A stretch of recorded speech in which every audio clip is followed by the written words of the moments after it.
We are back here on the GSMC Chip Shot Football Podcast to focus in on tonight's game. The Thursday night football game tonight is between the 49ers and the Los Angeles Rams. They're playing their second game of the season. Their first matchup came in week 3, and the Rams won that game by only 3 points. They erased a double-digit deficit in their first game, and the Rams ended up winning 27-24 in a game where a lot of people were injured. I know George Kittle wasn't playing. I know Cooper Kupp wasn't playing. Puka wasn't playing. McCaffrey wasn't playing.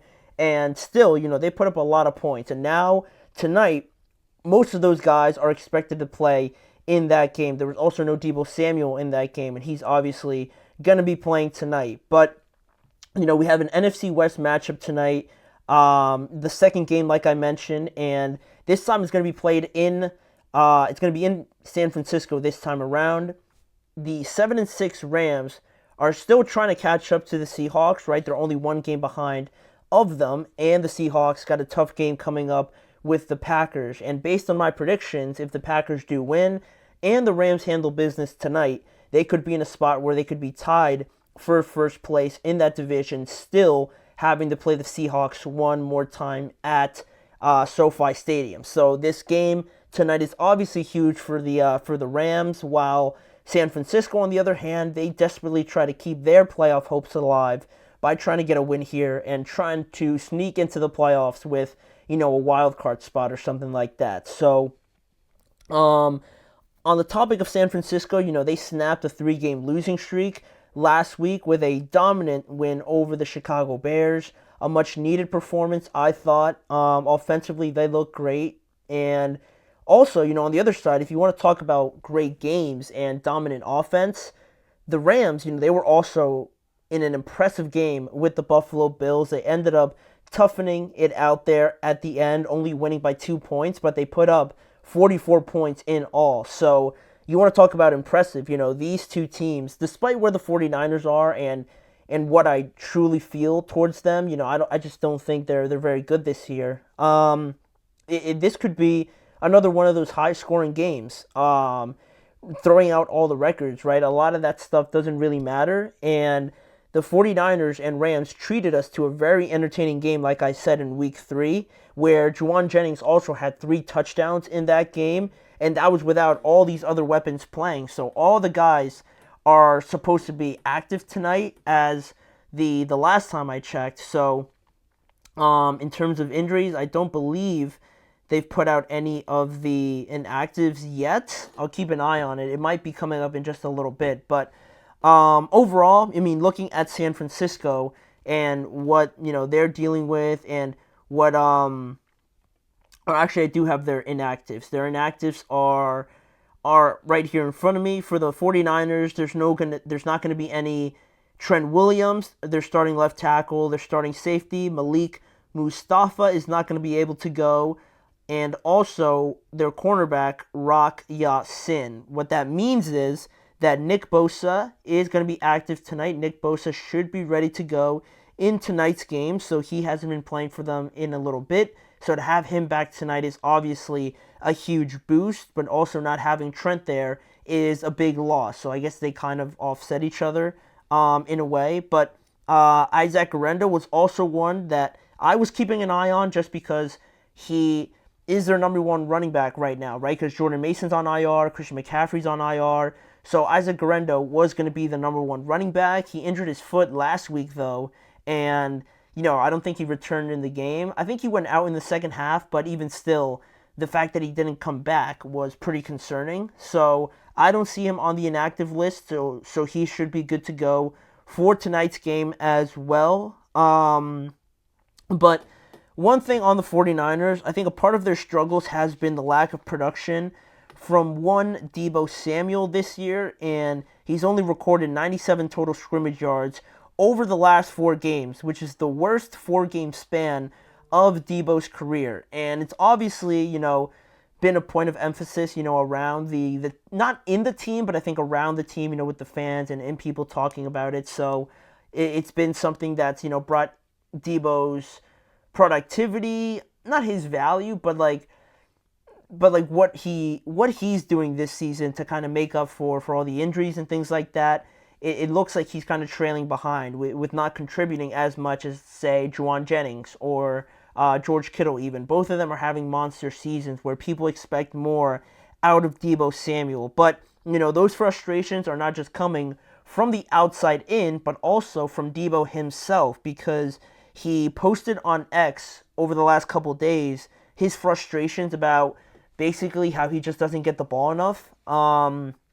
And that circled back to Brock Purdy, and he had to answer a question about it. So, I mean, I don't necessarily like it that he just said that he's not getting the ball. I don't think it's a good look, but he's frustrated, and I don't have a problem with it. Again, it's kind of like AJ Brown. Like, he couldn't have waited to kind of tell Brock that in the meeting or something like that, or maybe he did, but I just don't think kind of defending yourself online was the best way to go about it. But it is what it is. So maybe we'll see a lot more out of Deebo tonight based on his frustrations, obviously. But on the other side, for the Los Angeles Rams, talking about inactives and things like that, I had it up here for a second.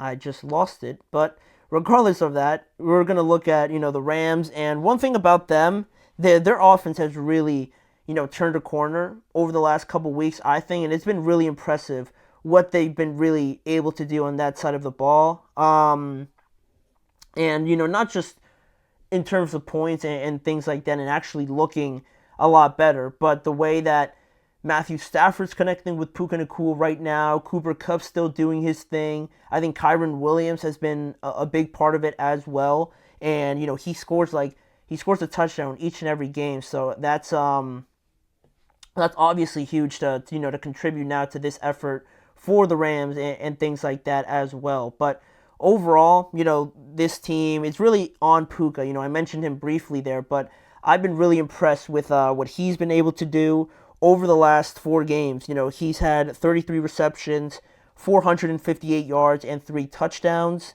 And, just last game, he did almost everything for that Rams offense. And still, Cooper Kupp contributed. Kyren did his thing. Matthew Stafford was looking as clean as ever. So that's going to be huge for them, obviously, in this game where I feel like it's going to be a high-scoring game. So they're going to need everybody to, to kind of chip in to this effort as well. But in terms of their inactives, I have them now here. And the players that will not be playing for them tonight are Stetson Bennett, one of their starting corners. Kobe Durant is going to be out. Benin Jackson, an outside linebacker. Dylan McMahon and Warren McClendon are all not going to be playing for the Rams. So really, it's one starter, Kobe Durant, one of their starting cornerbacks. That's the biggest loss for the Rams, and already for a struggling defense.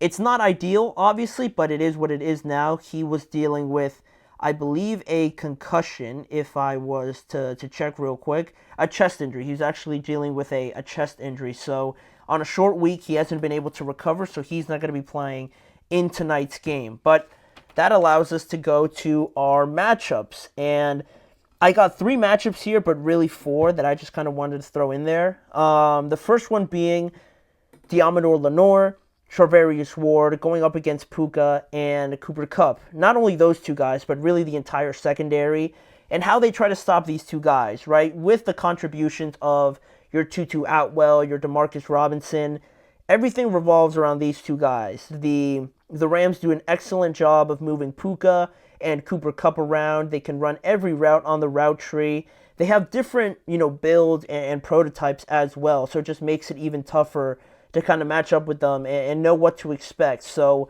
Lenoir and Charvarius Ward are going to be tasked with doing that, because Lenoir plays in the slot a lot. So I'm sure he's going to see a lot of these guys in and around, where he's lined up at as well. Then the other matchup on the other side of things, we have Juwan Jennings, George Kittle, and Deebo Samuel basically against that defense. The Rams defense struggled against the Eagles and Buffalo. They're the 27th ranked defense in terms of total defense, and still, in the first matchup where they allowed 24 points, there was no Christian McCaffrey, no Kittle or Deebo Samuel, and still it was the Juwan Jennings show. So Jennings is going to be out there, obviously, doing his thing. He's had a great year. George Kittle's had a phenomenal year. Deebo, he's trying to make a point again and get involved with the offense.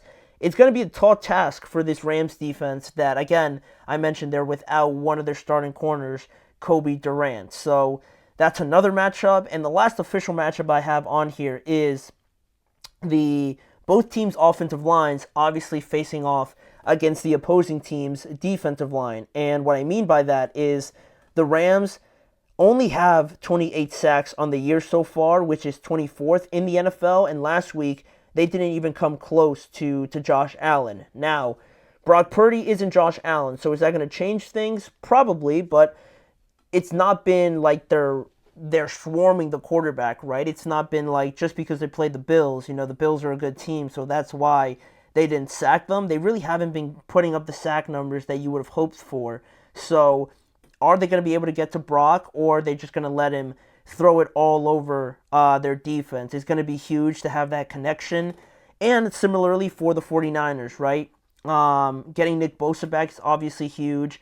They sacked, who was it? Caleb Williams last week 7 times without Nick Bosa. So having him back there and adding him to Leonard Floyd, Gross Matos, and really their entire defensive line is going to be a huge addition, obviously.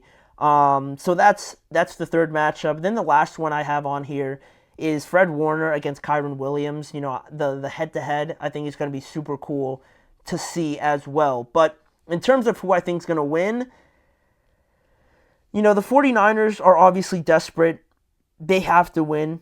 But also the Rams, they probably feel like they also have to win, right, to at least get in the playoffs, right? So we're going to see 2 desperate teams here. I wouldn't be surprised if we see a lot of fourth down conversion attempts tonight, just because both teams know what's at stake here. But I'm going to go with the Rams to win this game because Puka, you want to talk about players not playing. The Rams won last time without Puka and Cooper Kupp playing, and now they're going to have both of those guys, and they're playing not at a different level, but they're still just getting better. From the start of the season, from when they came back to where they are right now, I think it's starting to appear as night and day. So I have a lot of confidence in them. I think Matthew Stafford's awesome. Sean McVay, he's going to find a way in this game against, a pretty impressive defense, but I think overall the Rams just have more to offer overall. And I don't know if Isaac Guerrero is going to be 100%, and if he doesn't go, who's going to be running the ball? They can't just throw it every single play. And I like Kyren Williams also for the Rams, to try and establish some sort of running game. So that's why I'm going to go with the Rams here.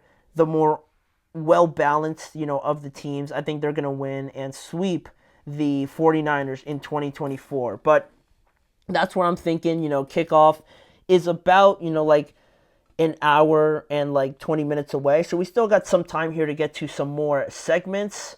One interesting one that I saw was the fact that the NFL could potentially incorporate, face mask calls and things of that nature into Replay Assistant. Replay Assistant has been incorporated this season to help officials make some determinations on some calls that they might have missed, and now face masks could be incorporated into that protocol in 2025. So we're going to go over that and some more news, on that and my thoughts overall on, using replay on face mask calls. So that's coming up right after this break.